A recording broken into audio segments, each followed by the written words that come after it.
standing for the pledge.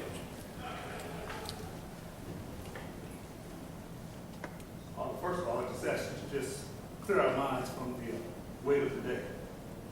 Give us clarity, Father God, on the items that we're going to discuss, Father God. And as you do that, Father God, I ask that you give this councils, the mayor, a unity, Father God, to come together, Father God, to hear what's coming before them, Father God. But not just hear with a natural ear, Father God, but also a spiritual ear, Father God. I thank you, Father God, just for that wisdom that I always ask over them collectively and solve them, Father God. I thank you, Father God, for the agendas that they're going to be discussing today about this city, Father God. I thank you again for the city of Valdosta being in your most capable hands, and for these men and women that you have lead to hear from you the more. And I thank you for all of this in the precious name of the Son, Jesus. And it's in his name. Amen. I pledge allegiance to the flag of the United States of America and to the republic for which it stands, one nation, under God, indivisible, with liberty and justice for all.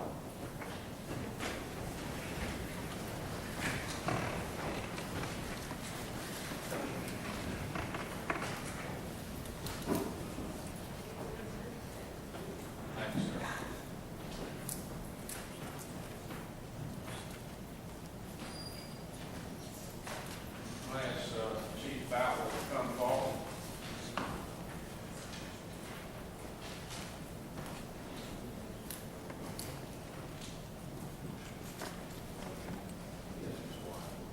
We call Firefighter Schulte, his girlfriend, Lieutenant Miller, Chief Miller.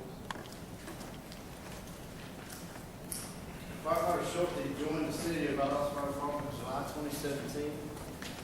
He works out of Station 2, which is the busiest house in the city. We won't tell the other companies that because they all try to claim that high.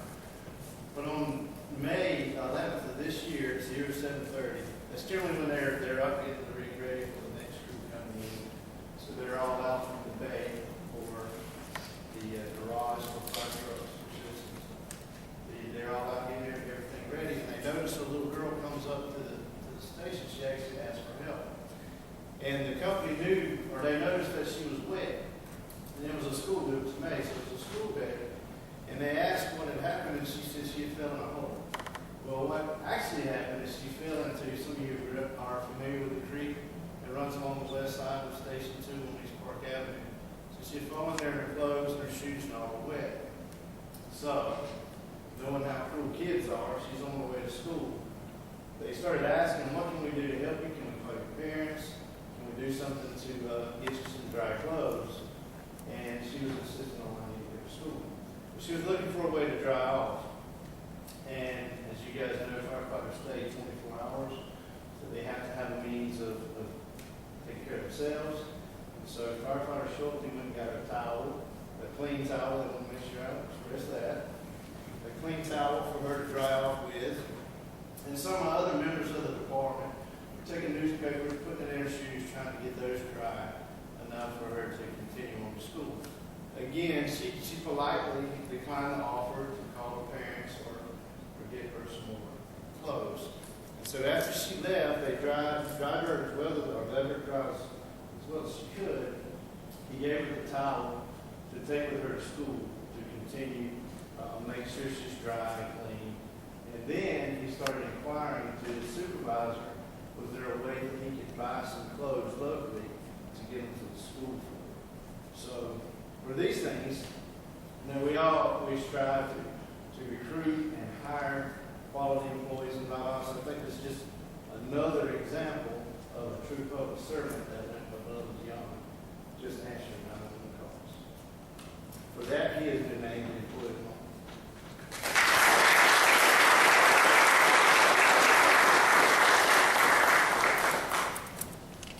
All right, thank you so much for your commitment to your job and to your community. And this is the reason that Valdosta is known as the city without limits. It's because of people like you. So we want to give you a few, you got an office out there.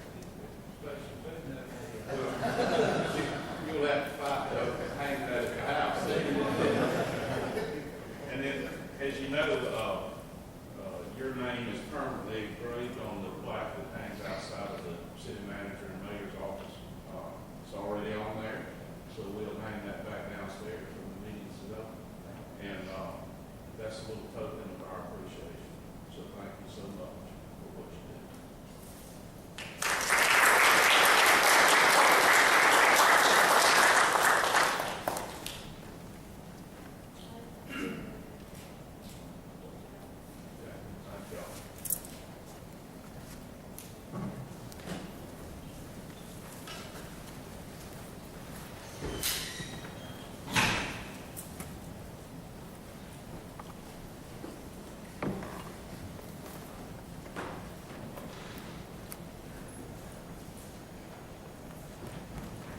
Seeing none, they'll be approved by acclamation.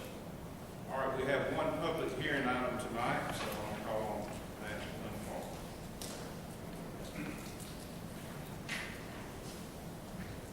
So thank you, Mayor.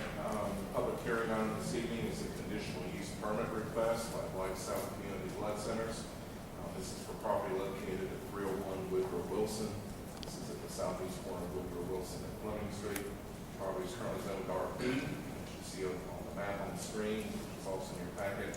This is part of an RP area. It is directly to the south, across Woodrow Wilson from the former regional library building, and of course the much larger hospital complex that's there. Aerial shows the site plan, layout pretty clearly. This is from about 10 years ago. It's a former bank building, sort of a rotunda shape structure. It's about 1,900 square feet in size.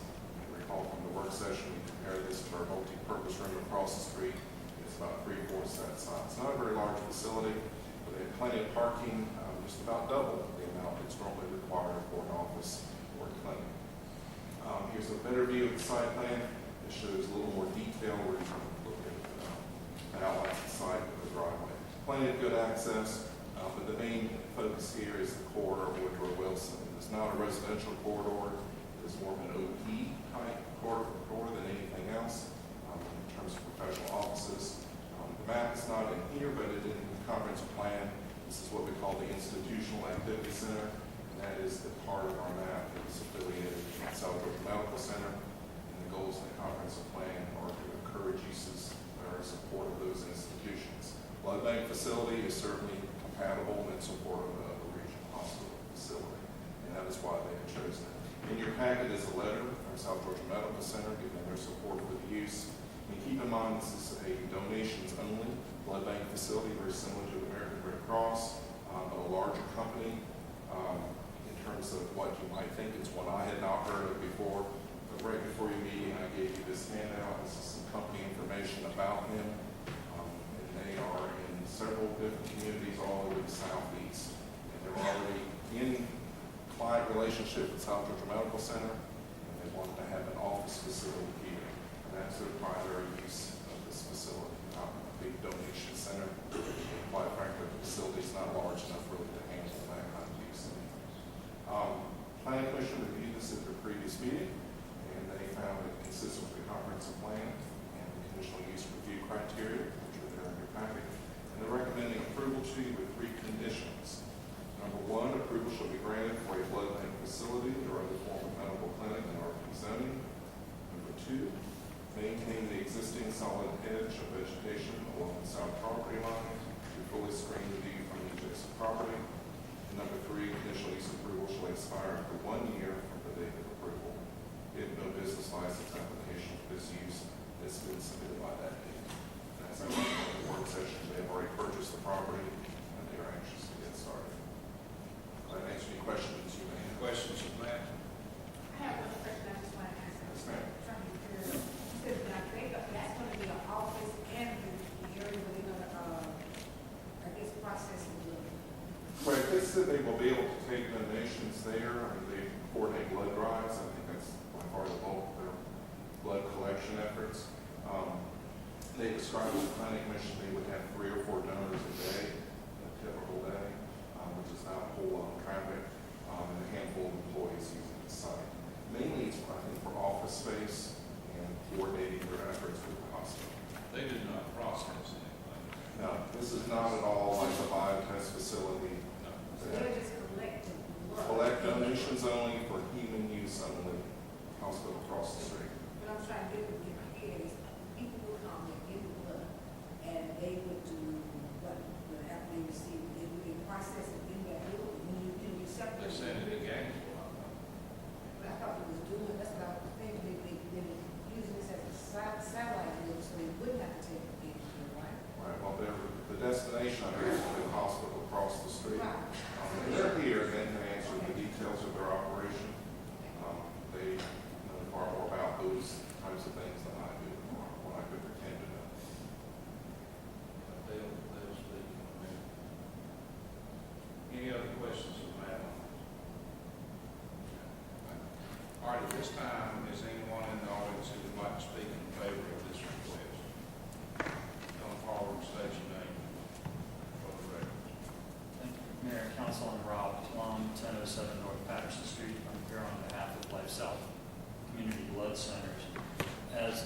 Martin stated, Life South is a nonprofit. They are under contract. They've been the blood provider for South Georgia Medical Center since 2016. They've been operating out of temporary facilities in the hospital, and they're looking to make this their permanent operations center for this area. It'll be primarily administrative offices. They will have a donor center where volunteer donors will donate blood and platelets. The blood collected there stays here in the community for the most part and goes to South Georgia Medical Center. They are not a plasma center where the donors are not paid. And let's see, G.B.R, he's the Senior Vice President for Operations, is here this evening. He'd be more than happy to answer any questions you might have about their operation. We anticipate that the traffic at the donor center would be very, very light, 3 to 4 donors a day, probably less than what you see in and out of the doctor's offices up and down Woodrow Wilson Drive. For those reasons, we ask that you approve this conditional use permit. They're ready to get started. They've been a part of our community for a couple of years now, and they're looking to stay here for a long time. Thank you. You got a question? All right, I'm what's not that? asking for this, but what if I was wondering, when they process the blood, you have to process it after you collect it from the donor? You have to do certain things, do they keep it there, or they have to send it right over to South Georgia? I should probably let Mr. Bowles answer those specific operations You got questions. 10 more minutes, so you got time. G.B.R, 5071 Cumberland Lane, Springfield, Florida. Great question. No, we do not process the blood there. We will collect the blood there, take it to Gainesville, Florida, process it, and bring it back.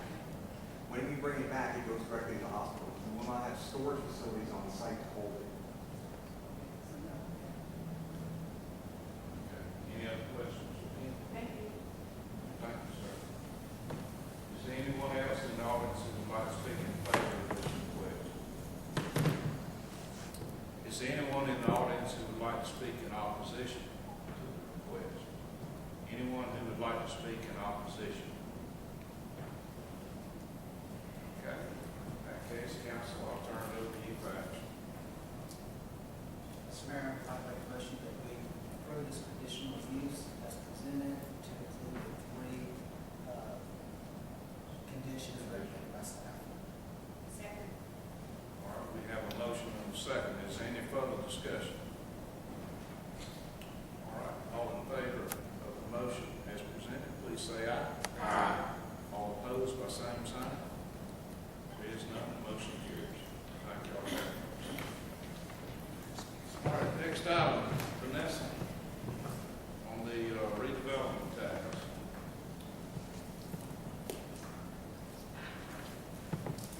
Good evening, Mayor, Council, Mr. Barbara, Mr. Shannon. We're here to present the first reading of the consideration of the ordinance for the redevelopment tax for the city of Valdosta. The district, and this is like during your 2018 Mayor and Council Strategic Initiative Summit, one of the several items that was presented was the creation of the redevelopment tax. And the redevelopment tax, which we also know it as the blight tax, would allow the city to impose an increased rate of ad valorem taxation to both commercial and residential properties which have been deemed by the courts to be in an extended period of blight. The institution of this ordinance will give our municipality an additional tool in our toolbox to use in our community to eliminate slum and blight. Each blighted property costs the city an additional resources to maintain it, and we're looking at increased services through our public works department, community development, fire, and police departments, and most of those items remain unbudgeted. So the things that we have to do to counteract those blighted properties in our community most of the time are unbudgeted. So it's an additional expense that's taken on by the city to do this. Property owners will be given an opportunity to remediate blighted properties through rehab or demolition. Once the blighted property is status as blighted by the courts, an increased rate of taxation will be collected on that property. And if the property owner decides to rehab the property or to demolish it, once that is completed and done, that tax rate would go back down to the tax rate that it was before it was deemed blighted. So as we presented on Tuesday, that rate that we are proposing is 7 times the current ad valorem rate for each property and parcel. And the money collected in those cases, and these are worst case scenarios, most of the time we're going to try our best to work with the property owners to get those properties back to a status in which it's not blighted. I believe Mr. Barker put in your chairs the listing that we use from the International Property Maintenance Code.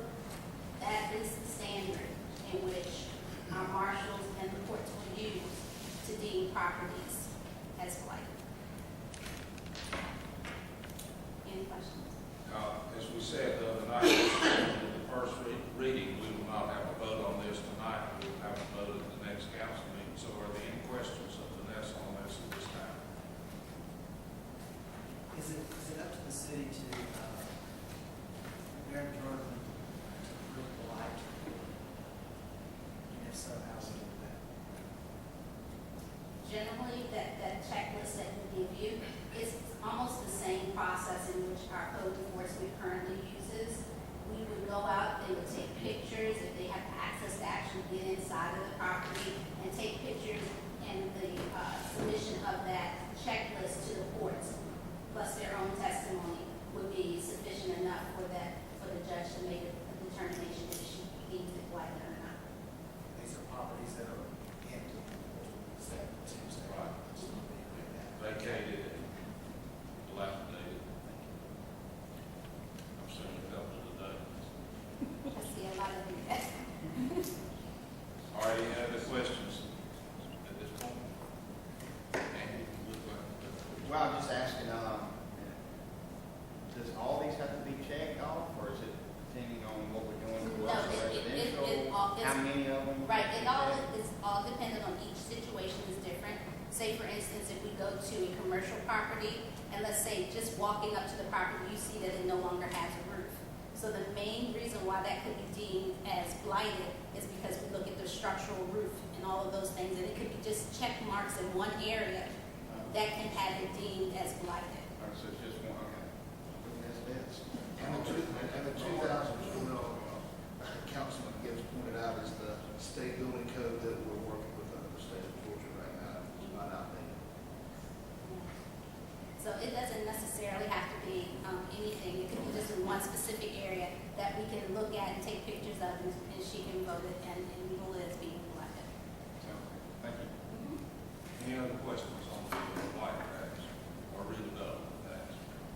All right, then go to the land bank. Then Vanessa. Yes, thank you.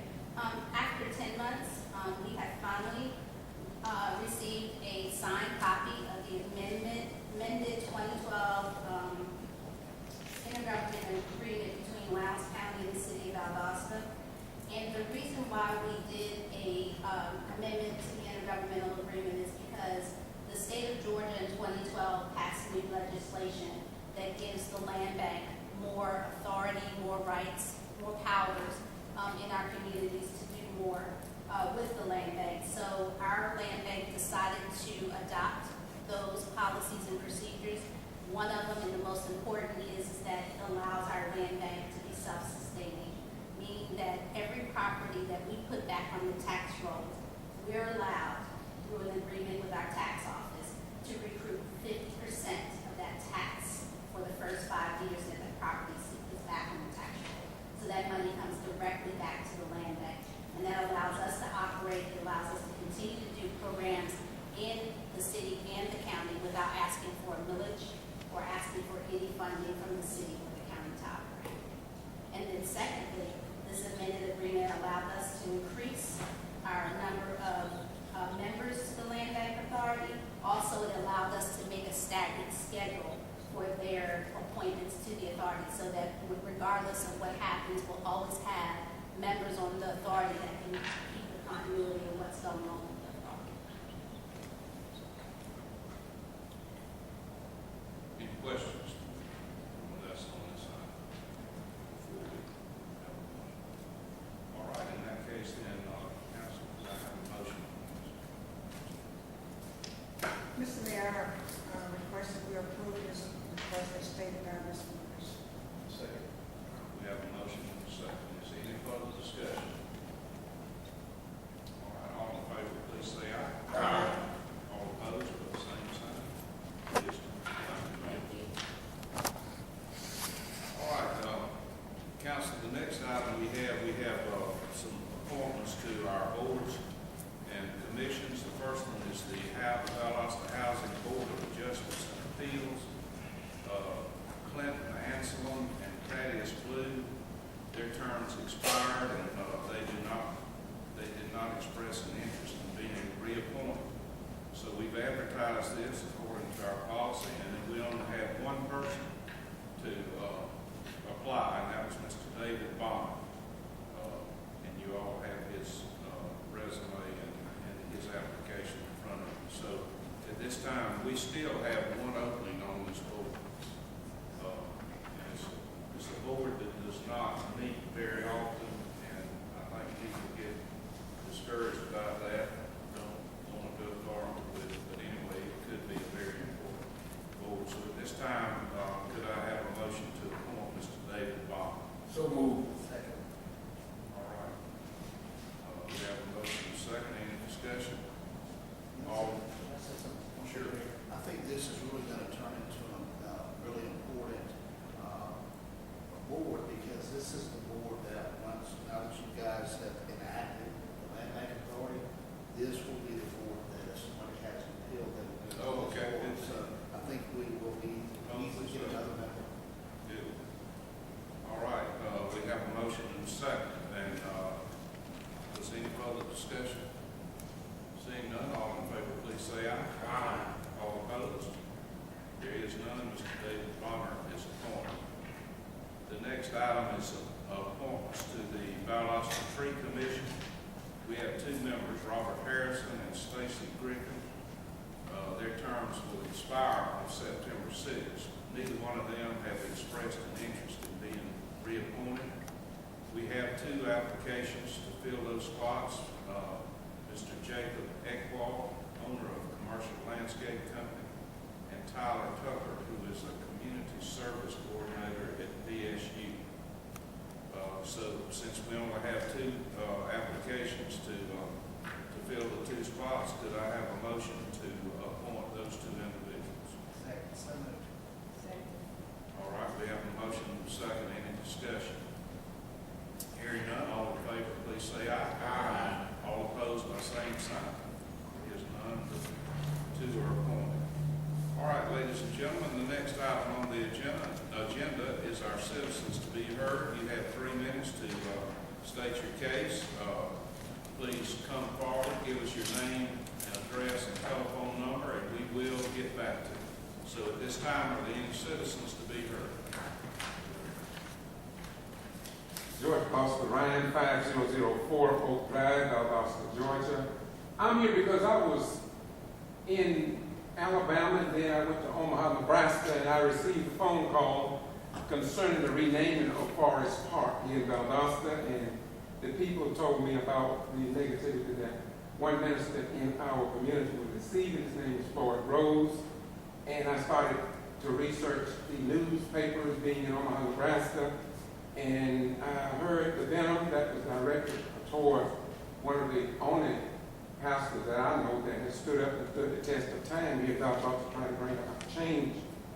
And I just wanted to share with you all that it was in the paper that Forest Park was named after Albert Forrest, a black man who was a slave and was freed. I heard the Valdosta Daily Times give many words, some positive, some negative, but they shared one by Mr. and Ms. Lindsay, whoever that is, and I thought it was very interesting what they said, because talked about President Barack Obama was not about family values, and that he was not about keeping traditional marriage between a man and a woman as people expect from certain levels of our community. Well, if we reflect back to the days of Mr. Forrest, who possibly was a slave owner and founder of the Ku Klux Klan, we don't find that family values tied into his movement. And so I just don't understand how people in Valdosta in 2018 and Valdosta later times, all due respect to them, I don't understand how people can be so off track. But to bring it home, we understand in the black community what it's like to fight for everything you want. We had to fight to use the bathroom, fight to go to war, to fight for this nation. The right to rename public park, we had to fight for all these things. We haven't received anything without a fight. And so we used to fight. And I'm asking the council to just follow the laws that you have put in place, and I'm sure you will. And I believe that regardless of the cost of renaming the park, the street, I do believe. I just believe that if you all don't do it, like I said about many other things I brought before you, I said that God will allow the voters to elect elected officials that will get it done. And I have a record of things that we thought would never be approved, but they were. It's all because when time has come for Valdosta to change, Valdosta will and it must change. Somewhere I read in Ecclesiastes 8:8 says, no man has power of the Spirit to retain the Spirit. And that means heaven and earth will pass away, but my truth and my righteousness will shine forever. Have a nice day and that freedom reign. Thank you, Joe. Is any other citizens who would like to be heard? Any other citizens who would like to be heard at this time? Okay. All right. In that case, Mark, it's your turn. All right, thank you, Mayor. Just a few things this evening. First of all, I just wanted to commend Vanessa Flukas and her whole staff and all the volunteers for the back-to-school bash that was held this past Saturday. As you all know, this was our first time attending this, and it was very well organized, very well attended, I must say. It was fantastic. And then you left Drexel Park, when you come downtown, you had the 100 Black Men Barbecue Cook-Off, which was spectacular. I mean, just tons of folks down there. So I just got to say to the citizens that say there's nothing to do in Valdosta, you're not looking for it, because it was a great Saturday to be out in Valdosta, Georgia. But again, Vanessa, just can't imagine it getting better. But Vanessa's already got some new plans for next year, so we're looking forward to that. I did want to also report that we've officially received a $61,422 grant from the Georgia DOT as part of their, I'm going to call it gateway beautification. That makes it a little easier to understand. But this will be for us to put some signage at exit 18 and beautify exit 18 coming into the city. And it will also include beautification at exit 16 as well. Tim Golden has played a huge hand in helping us get this amount of money. We were only hoping for about $25,000, to be honest with you. But because of our design, this is the design I showed you out our tree earlier in March. The DOT board was very impressed with that. So we've actually, like I said, got $61,500 for that project now. And we'll assemble our committee back and we'll start working on that. And I'll keep you guys updated as we progress with that. So it's good news for the city. Also, I need you to look at your calendars. I don't know if you saw them in today's paper, but we have advertised for tentative property tax increase for this year. We're a little late with our numbers because there was a mistake on the city of Valdosta's numbers, and they've had to redo them. We got them. We have to have this done by the end of August. So we've got some very short time frames to meet all the reporting requirements. We're not increasing the millage rate at all. It's still 8.001. We're just selecting right now not to roll back the reassessment growth, in which y'all can meet with me next week. Make some appointments with me next week, and we'll get more detail in it. But August 16th at 12 p.m., we have the state requires them to do it at various times throughout the day to give folks opportunities to attend. August 21st at 5:30 p.m. And August 23rd is our regular council meeting, so we'll have another hearing then, and then we'll go into the meeting to adopt it as we have done in the past years that we increased the property tax. Just to give you an idea, a home with a fair market value of $100,000, we're talking about $2.39. So, but like I said, the village rate's not changing. It's just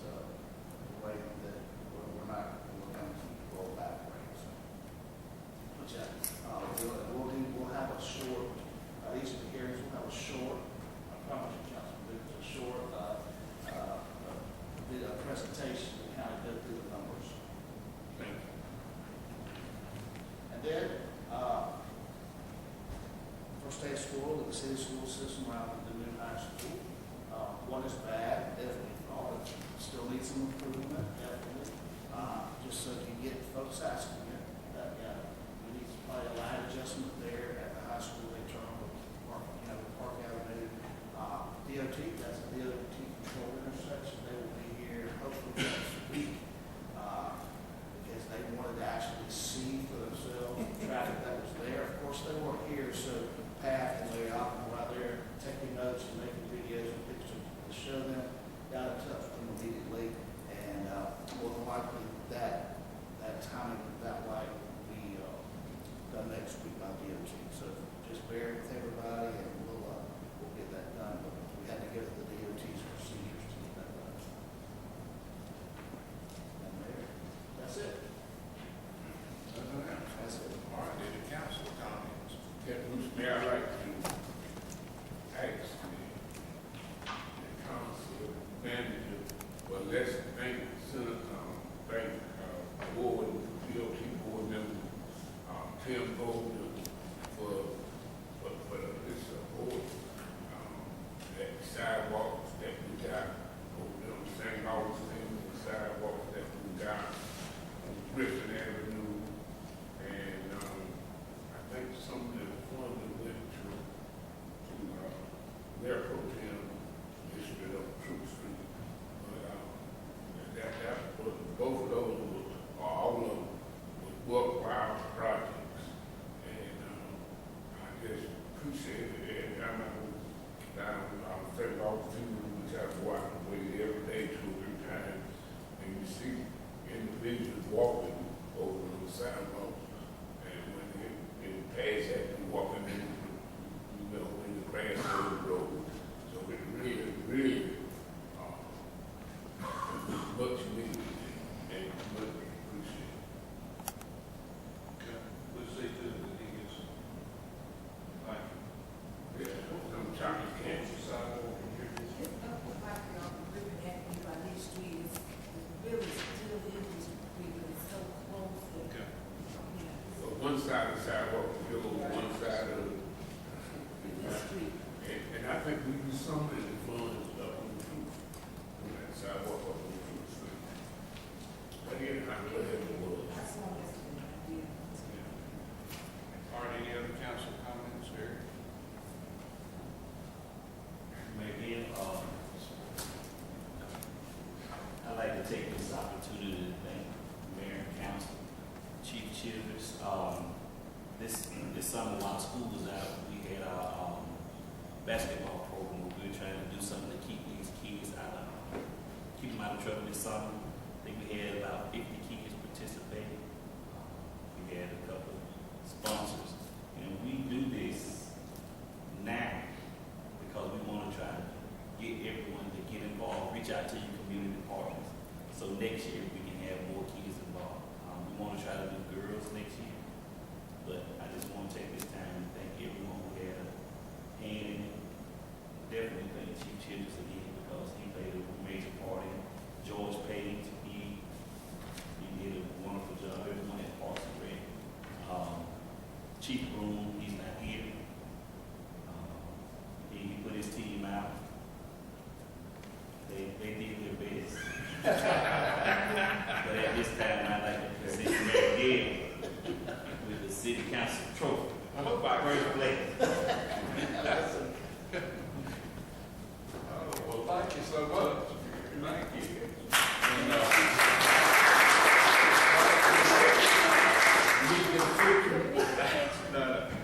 Well, you know, we have a traffic case downstairs, and so we'll add this to it. And I was wondering, any members of the team here that you could get to stand up?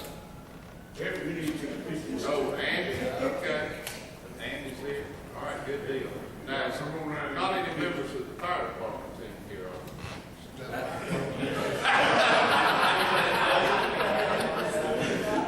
okay, well, thank y'all so much.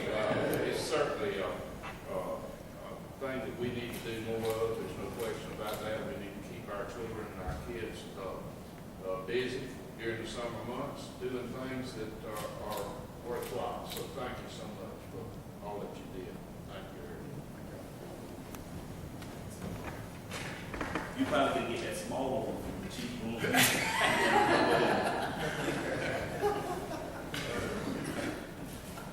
All right, any other council comments or presentations? I don't have a presentation, I do have a comment. I reached out to two local barbers here in Valdosta to give back to the community at the Robert Jenkins Center. And Mr. Hilton Lee and Ms. Ty, who are great barbers here in the city of Valdosta, they came out to the Robert Jenkins Center and they cut hair Monday, 2 days before school started. And they did 25 kids haircuts at no charge. And these are two young people giving back to a campaign that says, love where you live. And I think we should really commend those two young people that is showing an example of you can give back to these children to show that they care. And when those little boys saw a female cut their hair, first they were kind of skeptical, but when they saw what great work she done, they was all excited and shook her hand and said thank you. And again, I want to thank Ms. Ashley for coming out, taking a picture and doing an article on our children.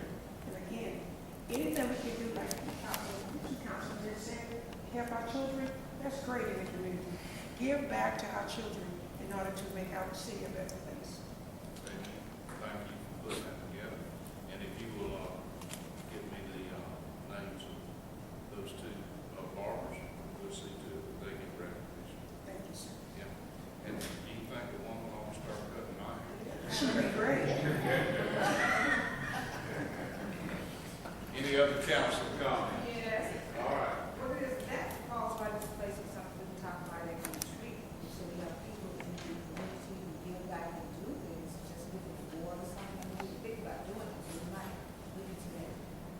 That's one thing. The second thing is, I got to say this to the city of Valdosta staff who had anything to do with getting the street, on True Street between Hill Avenue and Central Avenue paved. We have so many people in that area have noticed it. I tried to be the first one to ride on that road. So many have said it is not. It is much. It is. It's smooth. A lot of the citizens are happy. I make sure they know that the city of Valdosta was responsible for getting that street fixed. They've been asking about it for a long time. Thank you, staff. Thank you all. And I do want you to know they're appreciated and it was noticed. Keep up the good work. Mr. Mayor, I'd like to say one other thing since y'all talk about DOT, our company in town. We're going to need to have those sidewalks on Lake Walk Avenue out there connected out to the new high school. You're going to, sooner or later, they're probably going to be sooner than later, kids going to be walking down that road. You know that when they built the school out there a number of years ago, they said that they didn't include sidewalks and said there wouldn't be nobody walking. Everybody going, we know how that turned out. But we might as well go ahead and look at it because it's going to happen. And we got them down to it. We got them to the school. Jail, Newton. So we need to talk to DOT about it when they come. They walk the first day of school, sir. I know they're going to be They walking. walk. Did it? Yes, sir. All right. Anything else? In that case, I'll entertain a So motion. moved. Did I get a second? All in favor of adjournment, please say aye. Aye. All opposed? Okay. We're adjourned.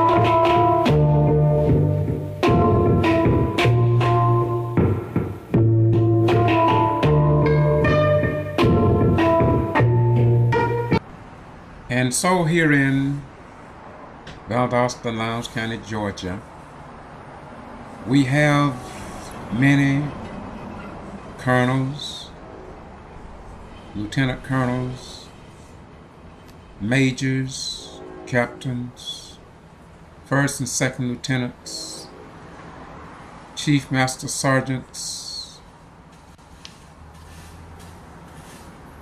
and many other high-ranking military personnel. Some are retired U.S. Marshals. Some are gunnery sergeants, sergeant majors.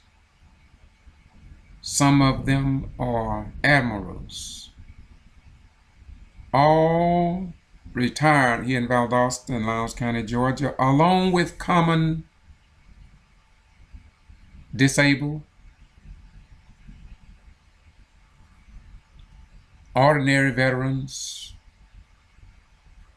and retired military veterans. But even more disappointing to me as a retired military veteran of over 20 years is that Titletown, USA, Valdosta, and Lowndes County, Georgia, is home to an active duty military base just a few miles away from Valdosta. I did 2 tours of duty out there. That federal installation name is Moody Air Force Base. I can only imagine what our active duty military personnel say when they come to Valdosta City Hall and they look on the flagpole and don't see a Georgia state flag. Some people at Moody was first in the National Guard Armory, and they was in the reserves, and they was activated, and they just remained on active duty, stationed at Moody Air Force Base. But now, they look up on that pole right there, and they see the United States flag flying by itself, as if though the state of Georgia, as if the state of Georgia never started or created or developed a state flag like Florida, Texas, Tennessee, Omaha, Nebraska. I just returned from Omaha, Nebraska, and I noticed City Hall and other government buildings there in Omaha. They had the United States flag and they had the state flag, and they fly it very proudly. But not here in Valdosta. This is the city annex right here. This is where contracts are made, DOT and federal dollars, and there's a United States flag. But what about the people stationed at Moody Air Force Base? Why cannot both the city and county elected officials, now this is the judicial complex where we go to court, where we expect to receive justice, and no Georgia flag. Well, I'm just a citizen, but, here again, nobody cares. Nobody cares. If you go down to the museum, it's a total whiteout. And just remember, I'm going to add this information from the Valdosta Daily Times, how 15 of us were arrested at the Valdosta City Council meeting back in 2005, trying to get Barber Park renamed because this white individual exhibited, according to newspaper clippings from the local library, that he did not want blacks into the local park, and so the rest is history. Once again, I'm George Foster Rhymes, and I do this because nobody else will. We have other newspapers, we have TV stations, but they are blind to all of this. They ignore all of this. And yet, you go fight, you go to war, you send your children, your grandchildren, and great-grands to fight for a nation who will not even have a newspaper, a television station, or a radio station that will just look up and say, we cannot continue to disrespect the taxpayers here in Valdosta and Lowndes County. We cannot keep disrespecting those military personnel from all over the United States and the world now stationed at Moody Air Force Base. I'm going to continue to be a voice and stand with the white Europeans that set this nation up by spiritual guidance, even if it did not include blacks in the beginning. I bear witness, and I believe that America is the greatest nation on the earth today. Faults and all. Yes, faults and all. But it's up to us to make her be better and to come in a closer alignment with all the holy books of right and righteousness in the eyes of the most holy and divine creator, or karma, or just whatever you want to call it. This is the Get To Free Press, and I'm George Boston Rhymes. I report what others ignore because I love you, and I love my children. I love my grandchildren. I love my great-grands. I even love coming generations. Even if you don't love them, I do. Peace be unto you, and may heaven smile upon you. You can share this with your friends if you like, but I'm sure most of you probably don't care. And so just don't worry about it. But in the end, truth, right, and justice will win beyond question. This is Valdosta, Georgia, and the mother here in Valdosta wanted me to record this, and I told her I would. The newspaper reads, "It's all about you." But she said it was not about her 14-year-old daughter that were handcuffed at Pine Grove Middle School.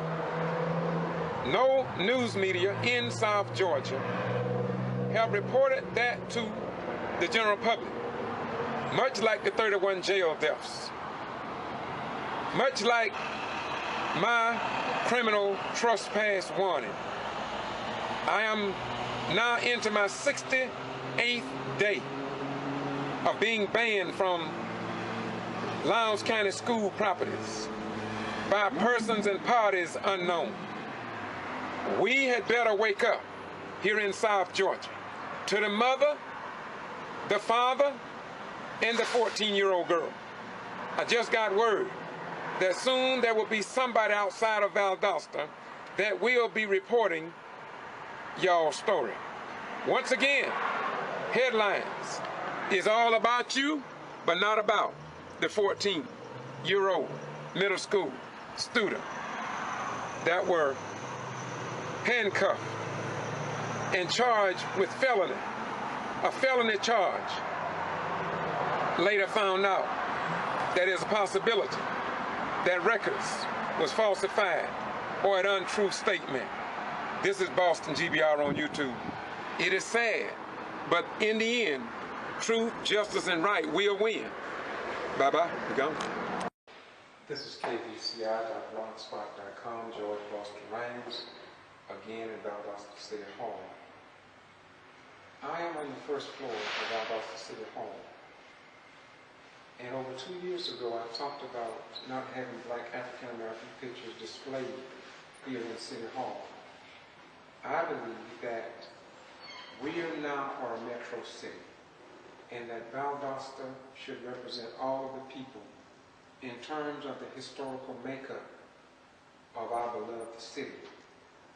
Not only in Valdosta, but in other cities across America, especially the rural areas. I repeat, the rural areas should be diverse. It should be inclusive for all people. All buildings and historical monuments, at least a few should be represented to show that we all contributed in all the wars, including the Revolutionary War of this great republic. I brought it before the mayor, John Freddy, and our county commission and our city council members, including the black ones, that there are no pictures of the buildings or people of black African American descent, for the most part, displayed in this building, or especially down this hallway, it is my belief that it would be so easy to include the people who lived at that era. And when our children come into this public building from the various schools and university and Georgia Military College and Wiregrass Technical College, when they come into this building, they should be able to see what they and their ancestors did to ensure that this community took a stand and was fair and equal to all people. And if the history is such that it did not include people, at least show the truth of the time period in which these pictures are a reflection of. Since I addressed the Valdosta City Mayor and Council, to my knowledge, nothing has been done, but I was promised, and it should be in the Valdosta City Council minutes, that something was going to be done. I, George Foster Ryan, volunteered to go into the black community to find pictures of some buildings that's in the black community to be posted in this hallway. Of course, that has been ignored. But we have not forgotten that, and we will forever stay on the case that something is displayed in this wall to show that we traveled along this route on our way to inclusion here in the city of Valdosta, Georgia. This is kvci.blogspot.com or on YouTube, Boston G.B.R. No, better yet, let's take a walk down the hallway so you can get a better feel and understanding of what I'm talking about. We have done this before, and so I will be brief. You can pick this up on my blog, kvci.blogspot.com. That was in 1912, 1907, and the courthouse buildings here in the city. Coming on down the wall, the Crescent building and here in the city, the Cotton Exchange, and it was downtown, and of course a locomotive back in 1860. We also come down for the first home of Wildcats in 1905.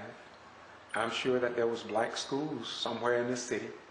All it would have to do is just put some type of picture that's reflective of that time period. Now, we understand that we may have some blacks there standing on the sidewalk, but the question is, when our children of black African American descent and Spanish Americans, Latinos come, they too, I'm sure, would want to be represented on these walls of this public building, for it is only the right thing to do.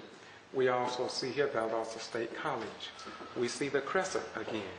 But the question remains, where are the black buildings from the black African American community here in Valdosta, the city that we all contributed to and helped to build? I think that it should be a part of the history of Valdosta and Lowndes County. There is a time now when our children should feel good about themselves and not consider themselves as inferior or 3/5 of a human being. As we all know, history has allotted for certain segments of people in our beloved nation. Here again, it is what it is, but I will always be for inclusion. And if this hallway were in a black town and excluded whites, I would do the same thing. I would want white pictures displayed. Why? Because of the fact we all are part of this great city, county, nation, and world.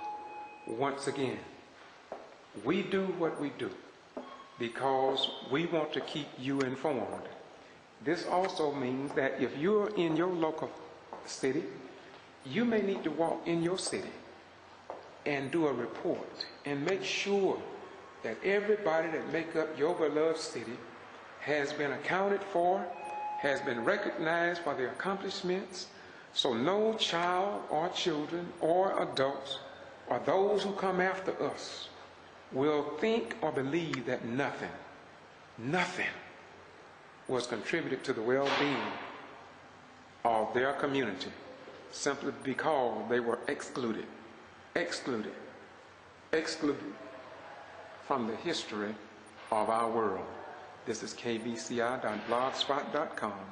George Buster Ryan doing what we do because this is what we do. Once again, today is December the 30th, 2011. And of course, once again, this is a picture of our historic first black mayor, Sonny Vickers. And we can only ask. He was selected, not elected. But I believe it's time for us to elect a black mayor after 150 some odd years. Not because they are black, but because they are qualified to run this city. If a black person can run the city of Atlanta and other major cities across the United States of America, then why not Valdosta in a city that is approximately 59% black African American? It is indeed time for us to make a great change here in the city of Valdosta and Lowndes County and the state of Georgia in general. Once again, George Buster Rhymes, kbci.blogspot.com, doing what we do here in Valdosta, Georgia, the city that I retired in. And if you have retired in a rural area, you too may need to do what I'm doing to keep the record and the bread fresh and carry on the dream of Dr. King and others who travel that great land of Holy Divine. Bye-bye. We go.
This is the Get To Free Press, and I'm George Boston Rhines.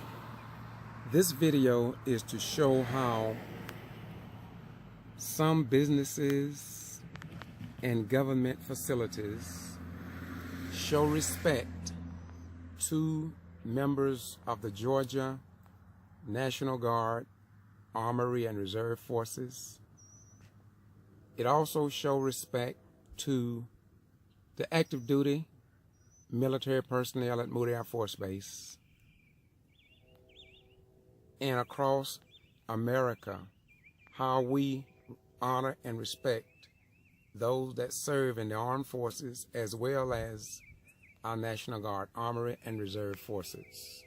This is Memorial Day 2018, and I will show you businesses, government buildings that honors the members that have served this nation and shows respect to the mothers and fathers of deceased military, National Guard, disabled, retired military veterans. This is Entitled Town, USA. And if there is no Georgia flag being flown, especially at city and county government buildings, the taxpayers and the mothers and fathers of our armed forces personnel, in my most humble opinion, should be concerned. After all, if they are called upon to put their lives in danger on foreign battlefields, they must go. But yet, there is no Georgia flag flown in many government facilities and local businesses, as you will see. Businesses have a right not to fly the flag if they so choose, but we just want to let the taxpayers see, because after all, when your son reaches the age of 18, whether they want to or not, they must sign up, or the military will be knocking on their door. Sit back, relax, and be educated.